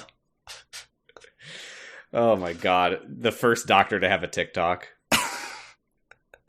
Yes, be in my TikTok with me. Okay, sorry. The TARDIS, or as I like to call it, the Hype House. We need to finish this episode. We keep it 100 on the TARDIS, fam. This isn't even a Jodie episode. I just needed to tell you this before I forgot. Anyway, yeah, the Doctor is just like, okay, you know that we call back to Secret Life way too much. Uh-huh. This is like India Isley's bad acting in the scene where she's like, no, please, Amy, please. Please, Amy, please keep the Amy, baby. Please, Joan, come on. Come on, please. Come I'm with trying me to make a TARDIS. team. I want to make a squad. And it's like, David Tennant is a great actor, so it really, I think this is just an episode about how the Doctor is kind of a piece of shit. I don't know what this scene was supposed to be. I don't know what he was trying to portray the Doctor as in this scene, which makes me wonder if maybe it was not super clear for them either. Because, I don't know, I don't want to potentially compromise the podcast that we will definitely do, Pros Before Shows, where we do read every single Doctor Who novel. I hate you. I mean, that was my joke, but also the idea of doing that sounds like agony. Well, we'll see. I'm so curious if this is different in the book, because obviously there's some differences. We know that it's a different Doctor. I really wonder if this stuff with Joan was like slapped on for the show. I don't know. I have no idea. That's just a thought. But anyway, she's like, hey, if you never chose to come here, like you chose this place for some reason, if you'd ever come here, would any of these people have died? And he's just like, stands silently, and then she goes, I think you should leave. And then he does. You just had to get an I think you should leave reference in here. No. Oh, and then she's sad. She like holds the journal and cries. He goes back to the TARDIS and Martha is waiting for him and he says it's time to move on. She like tries to awkwardly play off what she said last night. She's like, oh, when I said I was in love with you, I just wanted to convince John Smith. I didn't mean, and he's like, haha, yeah, right, whatever. And then he rewards her for all of this horror that she had to go through. And, you know, having to deal with these racist people and like, do all this shit, by herself without the Doctor there. And he says, I will award you with a platonic hug. He gives her a gold star. He gives her a silver star. Yeah, he doesn't give her a gold star. He gives her like a good job sticker. Mm-hmm. And Timmy Largelats comes by and thanks them, and he says, I've seen the future, I know what must be done in the war. And Martha is like, you don't have to fight in the war, little Timmy. It's a pretty bad war. It's not even like you're not fighting like Nazis or anything, you're just fighting like just dudes for no reason. You don't have to go into that war. And Timmy Largelats says, yes, I do. That's my The duty Doctor as a hands him soldier. the watch and says, it's just an ordinary watch now, but maybe it'll bring you And then good he's luck like, by the way, check this shit out. And then he Time gets for in the some fan TARDIS. service. He gets in the TARDIS and like the boy gets to watch it in awe as it disappears and like he claps for the TARDIS and And then you see Christina D'Souza's bus fly in the background. Yay! We flash forward. It's the war. Latimer is. This is in my the favorite trenches because obviously Hutchinson. it's 1 year later, but Latimer's still little boy mode, and then he sees the time, and then he pulls Hutchinson aside. He flexes his giant lats and deflects the artillery. It's weird that they chose to have this be set the year before the war. Like, why not have it be like 1908 or something, and then we cut to a different actor, but he has the watch, so we know that he's Latimer. Why does he still look like he's 14? I mean, I guess it's because I'm pretty sure that like 14-year-olds were fighting in this war. Oh, maybe. I think a lot of very young people died in World War One. But maybe. he does save him and his bully's life by flexing. Yes, because he looks at the watch and he sees, oh my god, this is the time that is on the watch when the artillery shell falls, and he like pulls Hutchinson aside right before they would have died in the explosion, and he's like, Yahoo! I did it! And then we get... and then I never in a million years would I have guessed that this is how the episode ends, with like a Saving Private Ryan funeral, like at Arlington moment, where like you see he turns into an old man and he's got like war medals and it's Poppy Frankly, Day. I'm surprised that they didn't have the same kid actor in old age makeup. We see a little boy. So you do know that you can have a different person play this. We see a little boy in old age makeup in a wheelchair covered in medals. And there's Poppy Day, and they're like at a war memorial or something. And then he looks over and sees the doctor and Martha wearing the little poppies on their lapel. I don't know enough about anything to know really what the deal is with Poppy Day. And applauding. Yeah, I did really, really, really expect to see the doctor salute. I was so sure it was going to happen. I want to know what is going on here, where the doctor and Martha get in the TARDIS, and the doctor like pokes his head out, and he's like, "You're gonna like this bit, little Timmy." And then they go straight to look at him as an old man on Poppy Day. Were they like checking? Was that immediately after? Like, when did they come back to look at him in a wheelchair? Were they checking in with him to see if he was still alive? Like, what was this? I don't know. But yeah, he like looks over and sees them and like sheds a tear as he looks at the watch. Okay, again, grain of salt. Haven't seen part one. I'll watch it again and reevaluate it when I have the context. As of right now, C-. I didn't like this episode. I was sitting there watching it like, oh man, I remember liking this episode so much. I wonder, is this going to be like, am I going to give this a B, an A? Yeah, this is, I would say it's, I don't know if I go all the way down. I'd give it a C. It's as good as any middle of the road Doctor Who episode. But it's in like a weird place because it's the second part of a two-parter that we didn't see the first part of.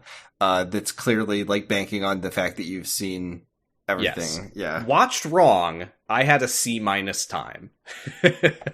But I now that we've established that we're allowed to reevaluate episodes with additional context, I do want to go back to this eventually. Next time on Doctor Who, Don't Blink. It is so funny watching these episodes and seeing like all these really iconic episodes, but we only get to see 13 seconds of them. I thought it was kind of interesting though that you can really tell that they knew that Blink was going to be iconic, because a lot of the Next Time On is like a montage of the entire episode shoved into like 10 seconds. This was like, we barely see anything. The Doctor's just like, blink and you're dead, and we just like see a statue, and that's the whole Next Time On. I kind of feel like that's you talking with like existing knowledge. I think that they're just trying to showcase the episode concept of an alien that you got. Maybe I'm just saying, like we've had a lot of Next Time Ons that show like way more than this. I think they were trying to play it close to the chest. I think they were trying to show that there was going to be a cool, scary statue alien that you can't blink at. And that was like the main concept of the episode. And then that's what they were showing. Also the Doctor being on a TV, which, I think is fun. I still don't know what's going on there. Okay, well, I won't say anything. That's this episode. Any companion? Why is that? It's like the stars are out. It's Hollywood, California, and we're here at the annual Companion Awards, and we got to give Martha a gold star for sure. Yeah, she put up with a lot of shit in this episode. Yeah, I guess she doesn't take initiative because she was following pre-written instructions, even though she was showing a real stiff upper lip about having people be racist at her for a while, which is unfair. And I didn't like it. She doesn't get a chance to shoot any of the family. She doesn't kill anybody. She doesn't do any backflips. She doesn't eat shit in a. You know what? Can we give a medal of Mickey to the headmaster for just getting blasted so good? I mean, he's got so many medals already. What's one more? What's one more medal of Mickey, right? Yeah, not a whole lot in the way of awards this week. I'm also gonna give a gold star to Timmy Big Lats, just for really doing a great job in World War One. I'll give it to him. Maybe he even fought in World War II.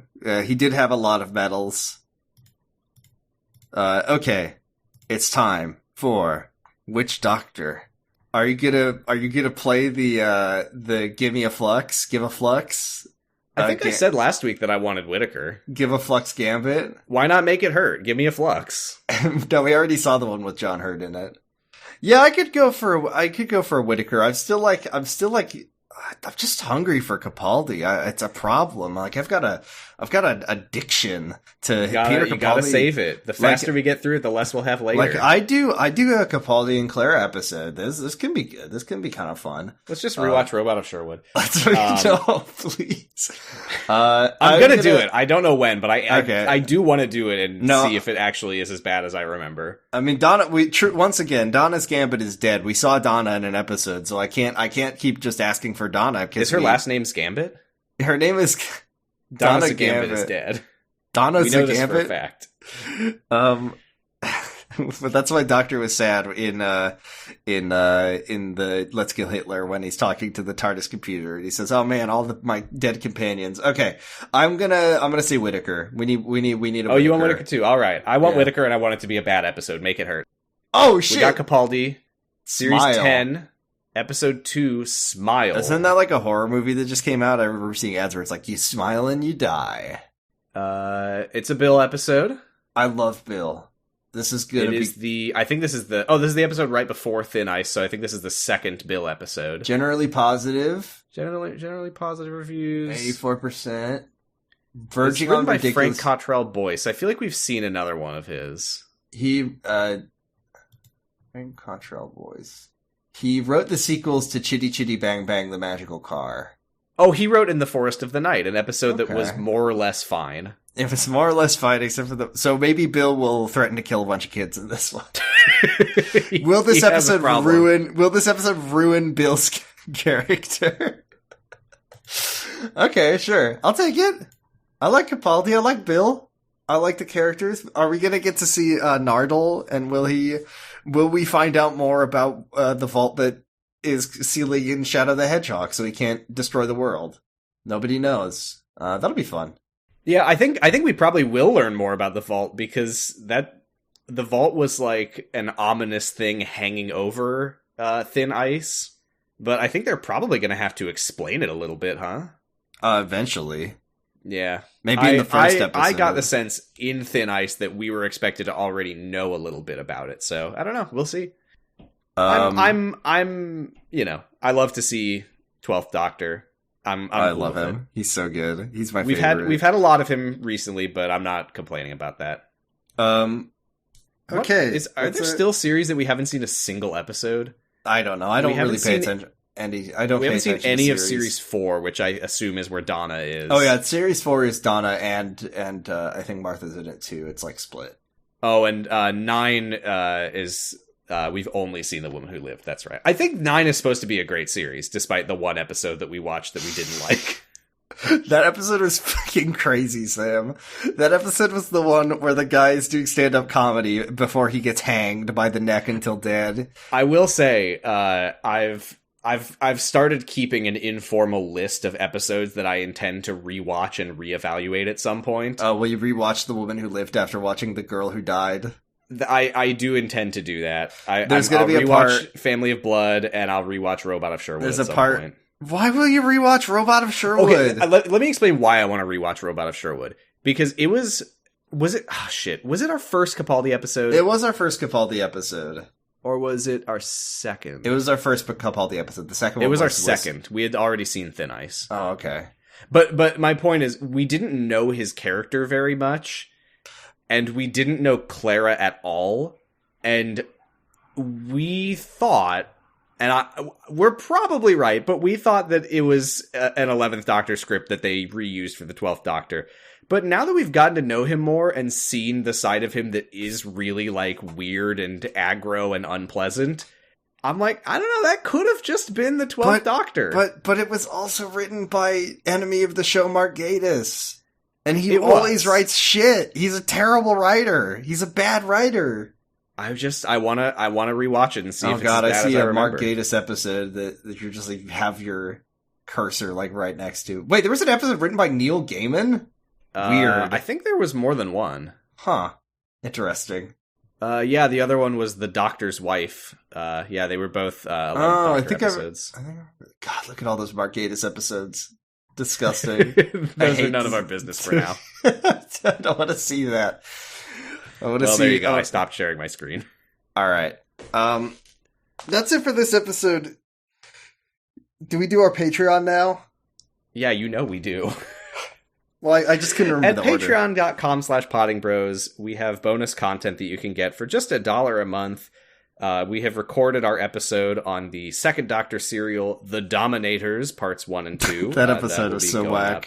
I think that episode will already be up before this one is, so check that out. It had some very funny second Doctor shenanigans that we got to see him get tortured, which was fun.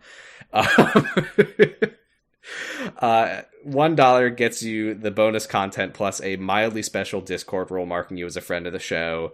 And we've got all of our bonus content from before it was Doctor Huh. Come on, check it out. We read fanfic and stuff. Okay.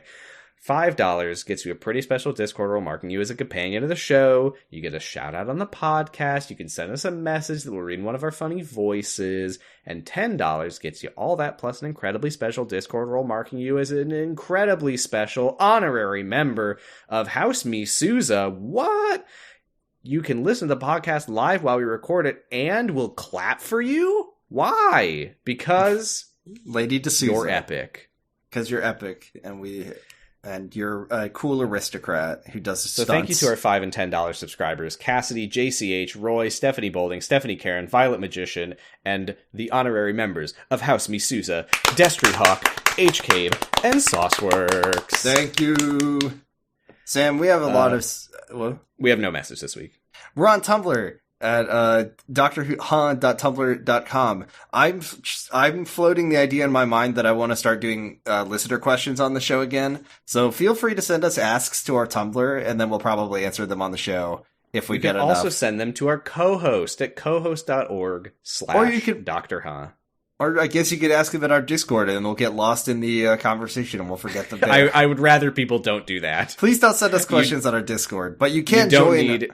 You don't need a co-host account to send them to co-host. I don't know how it works on Tumblr. I think you can send them without an account on Tumblr. I think it's just anonymously. So you get to choose which one of us reads the question, because I don't have the Tumblr and Jordan doesn't have the co-host. There are two paths you can walk down. Pick your poison. But yeah, if you have a question, you can send it to either our co-host or our Tumblr. And just know that whichever one of us doesn't get the question is going to be really hurt. Yeah, well, I'll be very John hurt about it. We have a Discord also. I always forget if we talk about our Discord. It's great. We don't. The link to join our Discord is at the bottom of every episode. Please have your parents' permission and send in 10 box tops before you join. You made new emotes. We have a River Song saying spoilers emote, and you also made a Tommy token emote. I made a Tommy token, and I also, at some point, I made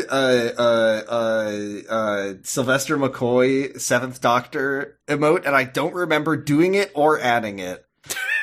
But I know you didn't do it, I don't think. You added some weird emotes to why do we have an emote of Aristotle Means from Ace Attorney? I don't know. You're asking me questions that I don't know the answer to.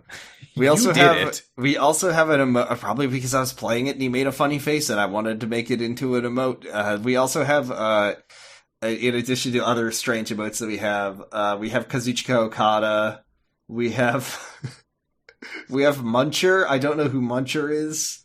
Muncher is from Ghostbusters New. Oh, we have two emotes of Tom Foss making a funny face in Kyle XY. We've got an incredible emote of John, the baby from Secret Life of the American Teenager, looking up as if to say, "Why God?"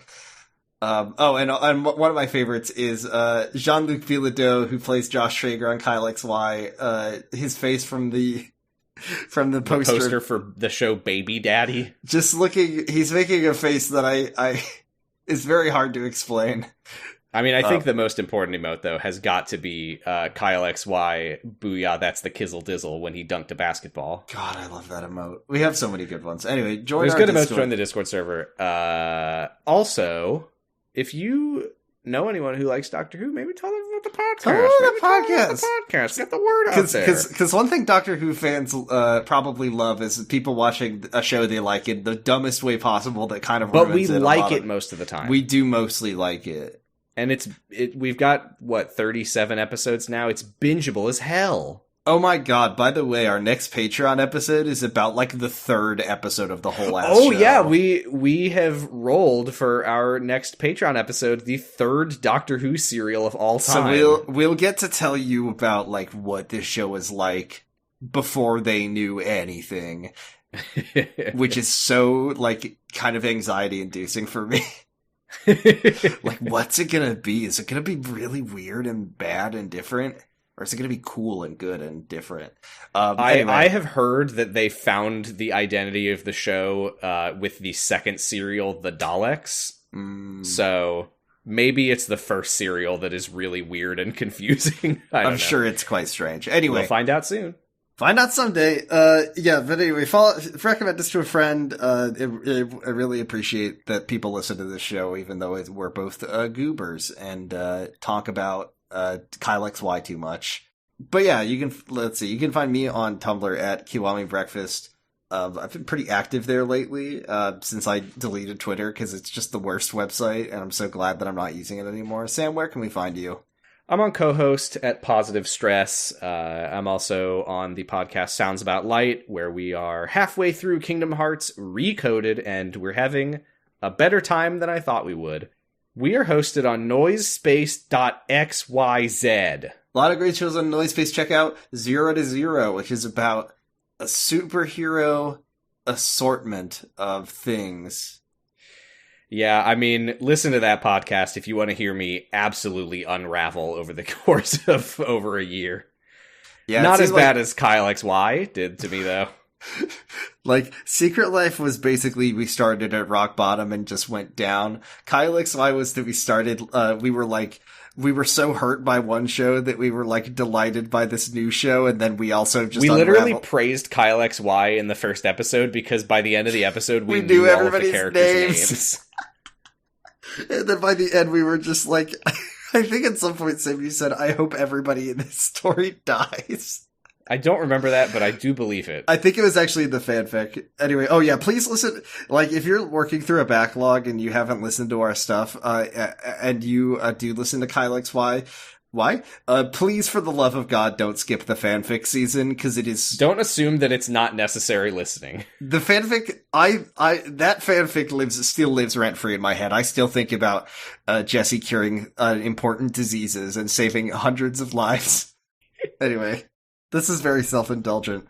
Noisepace is a great network. Check out Pot of Greed about Yu-Gi-Oh! Check out Special Grade Snacks about Jujutsu Kaisen. A lot of great shows. Check them out. Yeah. Sam?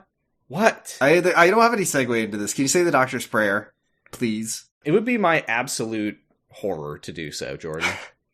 Remember when you used to be so You just were so resistant to doing it. Now you just do it like a good little soldier every time. Well, I'm one of those good old boys. I am braver than any British soldier in World War One. But also, the important thing is that I didn't write it. May your life flow like a river. May your days smell sweet as a rose. May your nights be calm and still as a pond. May you be as lucky as an ace in a game of blackjack. Harkness. May Dan the Nice Man smile nicely upon you. May Clara make a clever souffle. May the 12th Doctor leave Bill the hell alone. And may the Doctor light your path through time. You know, you say you didn't write it, but you've added so many lines that you're at least a co-author. No, of the they Doctor's actually, Prayer. at the conventions, at the Doctor Huh convention, they give me new versions. I see. They hold a convention every week. Excelsior! Excelsior and Dr. Pie also.